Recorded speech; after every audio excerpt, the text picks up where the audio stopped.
everyone, it's Sylvia Michetti on Luminosity TV. As always, every Sunday I try to share a little bit of my knowledge and some of the experiences in my life which has helped shape who I am today. I always say that obviously your journey is different from mine, but I'm hoping that in sharing some of mine that you are inspired to experience yours a little bit more consciously and with a bit more self-awareness. I'm hoping you watched my last video, as this week is a continuation of the topic about inspiration. Where does inspiration come from? That's what we were talking about. I did say that apart from being inspired by books and the media and friends and family, and this sort of inspirations usually falls under light or darkness. And it's important to know the right kind to be inspired by. I mean, it's no wonder these days that we are all being influenced one way or the other to the point where some of our moral values and ethics as a humanity has been thrown out the window. And in most cases, we are shockingly doing some very alarming things and calling them being civilized. But if you take your real eyes to the market square, there's so much up for sale, but you need not buy. The question you should ask yourself is, what am I letting in? What am I allowing to influence me? Where am I getting my inspiration from? I'll give you an example because I did say we will be talking about music and fashion and things like that. But take music, for instance. Take classical music, which is the music for the spirit. It needs no words, and yet it has the ability to pierce the soul and bring out some of the most calming and soothing vibrations for the spirit. I know a lot of people say they tend to fall asleep when they listen to it. But the other day I was listening to Classic FM, and the presenter mentioned that a Japanese farmer who has grown the biggest pumpkin in Japan this year was asked why his pumpkin was the biggest one, and he credits his pumpkin's growth to, wait for it, Mozart, playing Mozart to his pumpkin in his garden. And I found that quite endearing because it turns out even a pumpkin appreciates classical music. But this type of music has been around since the 1700s, and you can still enjoy it on the radio today if you tune into Classic FM like I do. I know my kids are tired of me and the type of music that I listen to. But in fact, great composers like Beethoven and Bach and Mozart, all rumored to have been inspired by higher beings. And Mozart could play classical music at the age of 3 and literally write music at the age of 5. Like his hands were guided to create something that will last through time for the benefit of humanity. What inspired him? Even music with words like love songs in the Motown era, for instance, the ones my parents used to enjoy, it always inspired a certain feeling of something pure and something calm, something respectful and dignified. And when a man sang these songs to a woman, you knew he was in love and he didn't come from a disrespectful place. What inspired them back then compared to today's music? Inspiration, I always say, can be drawn from higher realms and obviously from lower realms. So I'll let you figure out the kind of music you are listening to these days and where you think they've drawn inspiration from. It's one of those that you're in the car with your child and they're asking you, "Mommy, why is he swearing so much?" And then you're thinking, "Ooh, my child already knows what part of the song the swear words are." Where are we drawing our inspiration from? If someone's inspired to write a piece of music, what feelings arise within them when you are listening to their music? What feelings arise within you who's listening to the music? If it's not inspiring you in a positive way and it's debasing and demeaning to you when you hear it, especially the ones that are addressed to women, you know where this inspiration has come from. It never has longevity. It never has any soul in it. It's not living and it does nothing for the spirit. And yet, when a love song comes on 30 years on, you're like, that's my jam, even though you were 10 way back then, because your spirit felt it. Let's take today's fashion. You know me, I like fashion. But what inspires today's fashion? I once attended a christening in a church, and a lady came in with the shortest mini skirt I've ever seen for church, and understand I'm always hashtag non-judgmental. It means I rarely find faults in other people. I'm usually looking at myself and trying to improve myself. But this day and this christening, I said, whoa, this miniskirt is too obvious for church standards. I was in such discomfort, not for me, but for her, because I felt empathy. I felt something had been lost. Because when it becomes necessary for us to follow earthly rules, we quickly comply. But when we need to decide for ourselves, we become lost and we make the wrong choices. For instance, if that lady was going to meet the Queen of England, she would need to wear a skirt or a dress that's well below her knees. And she would be showing respect to the Queen, but not affording herself any. If you were at the races, you would need to buy a hat or a fascinator because those are the rules. But if you were going to church these days, presumably to worship your Creator, you can afford to wear the shortest mini skirt available on the market just because fashion says so. I suppose for some churches, it doesn't matter what you wear as long as as long as the collection basket is full. So earthly rules then precede common decency. So when did little or no clothes or turned clothes, in fact ripped jeans, that's what my daughter calls them, ripped jeans. Why would a woman wear this just because fashion decrees it as trendy without actually looking at themselves, looking at their body type and their sense of shame and saying, well, this doesn't do anything for me, I won't wear this, So again, these are my own experiences because I remember when I was growing up, this was one of the greatest battles I had to fight with myself, And I know a lot of women are probably going through the same thing. And for some, it's a lost battle. Fashion has taken over everything. And this is where I usually say, where are my feminists? To say to designers, no, you can't design this rubbish for us women. We've got dignity and modesty in our being. No, not this one, not this one. We can wear that one. But they spew it out and we buy it, And I think it's a warped mindset to think that showing skin and wearing very little is being beautiful or sexy. And for me, I've found over the years, it's the exact opposite. And it took a lot of refinement for me to get there, considering that I was in the fashion and beauty industry. But your sense of shame is a good thing. It means that as a human being, you have a level and a frequency for which you refuse to operate any lower. There was a time that you couldn't get on a flight, regardless of your class of travel, without having a common decency with what you're wearing in mind.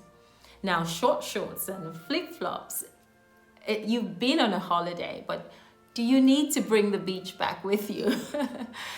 Don't be afraid to keep your standards high. If these things I'm saying rings true to you, you don't have to dummy down for anyone. But again, this is me, and I struggled with this when I was growing up and when I was a young girl. A few times I fell for that trap, but my spirit was always quietly alert and always felt uncomfortable. So as I got older, I demanded my sense of shame back and what I considered my sense of beauty. And these are two visible gifts that any maturing spirit should have. We mustn't lose it because, especially in the Western world where we think we're being civilized, you can observe two people trying to do the exact same thing. You can always tell which one has used their intuition and put their whole essence into it. And you can tell which one's getting tossed about with the trend of the day. So this is a continuous process of working on oneself, of investing in one's ability to discern what is truly beautiful and what is pretending to be. Again, this is my personal journey. It's tailor-made for me. So when I share, please don't take it to mean that I'm trying to admonish you to be something different. Rather, I'm trying to evoke a consciousness within you to let you know that it's okay to be different from the crowd if you want to be, because you have a choice. And I've come from that fashion and beauty background, so I know a bit about this.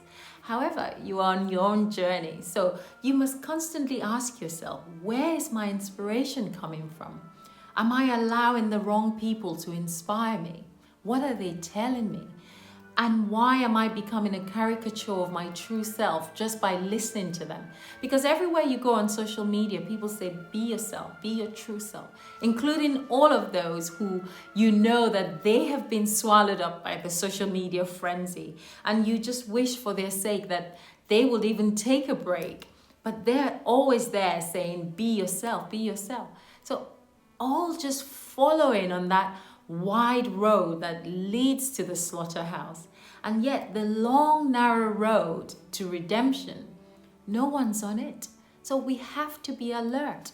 Our inspiration should come from higher and lighter realms. So it should become obvious to us what's amiss.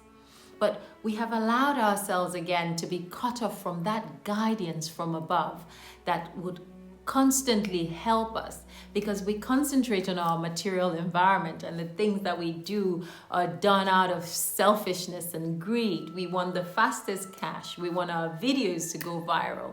We want followers and likes, and rather than things that would ennoble our environment. I realize that that's not life. It's just your ego and your vanity needing validation from others. If social media and all those followers that we have got turned off, you'll live. Like I always tell my daughter, you'll live. So just take food, for example. Nature has provided us everything that we need, but we dabble into all the processed foods that would poison our blood and dull our spirit, all the smoking and the poison, the narcotics and things like that.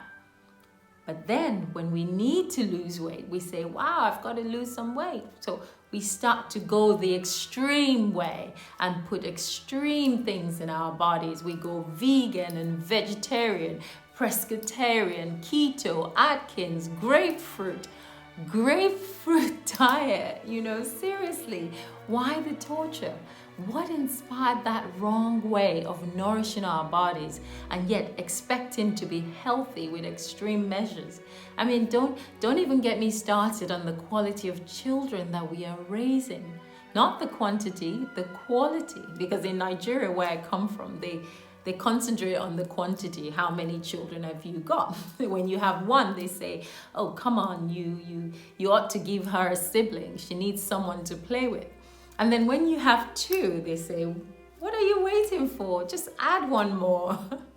And then when you have three, they say, oh, that's an odd number. You need to make it even so that everyone will be happy. You get two and your husband gets two and the equation is balanced. So we have these children and then we lay a huge emphasis on their intellectual knowledge, what they're going to be when they grow up, their IQ levels and X equals Y at school. But are they growing up well-rounded? Are they learning how to show kindness and to treat others fairly? Are they going into the world as an asset, ready to serve their creator and humanity alike? Are they respecting all living things, regardless of race, of color, of nationality? Or are they just designed to be book smart and nothing else? And in the end, they jump into this dog-eat-dog environment, which we, the adults, have created. And they compete with their mates and build up all of these toxic friendships that we see today. Where's the inspiration for bringing up our children the right way? Just look at friendships and what it has become. There are more toxic friendships fueled by jealousy and competition than you can ever imagine. And yet they will tag you as their BFF all day, every day. Sometimes you need to pull yourself out of that circle of toxicity to be able to just breathe again, and to help them breathe as well by staying away.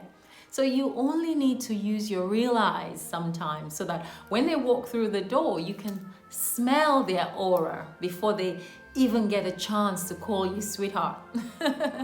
So please open your spiritual eyes and see. We must all recognize that there are perfect laws guiding this creation, and we must swing in accordance with them, not against them, so that every activity that we get involved in, we are conscious of the choices that we are making. And when something or someone inspires us, we know exactly where we are drawing that inspiration from, whether it is light or it's the darkness. I believe during the lockdown, we all learned that vital lesson about life. Essential workers became really essential. And we realized that doctors and nurses and scientists and all those people trying to help us in our time of need and possibly find a cure for a disease and how to manage the disease, they had far more ennobling and furthering activity for humanity than that of footballers or boxers or all of the Kardashians put together. So it's really down to whether you're on the receiving end or not. Because when you're alive and well, these celebrities and entertainers, they look amazing. But when your life depends on it, you will worship those doctors and nurses because actually your life depends on it. So one of the most vital lessons that I believe that I've learned on this earth is to only look at people based on the color of their blood, because mine is red and so is yours. I see you as I see me. And if you were dying right now and needed my blood, that's all you're going to see. You only need red. So when you think like this, it will help you treat people kindly and fairly and with a bit more compassion. I believe that it's about time that we replace ignorance with more enlightenment and clarity and stop being selfish in our choices. May we all be guided to make the right choice so that everything we do is done in the glory of our Creator, so that our spirits will always stand in perpetual gratitude and in quiet worship of Him and His creation. So until next time, take good care of yourself. Bye-bye.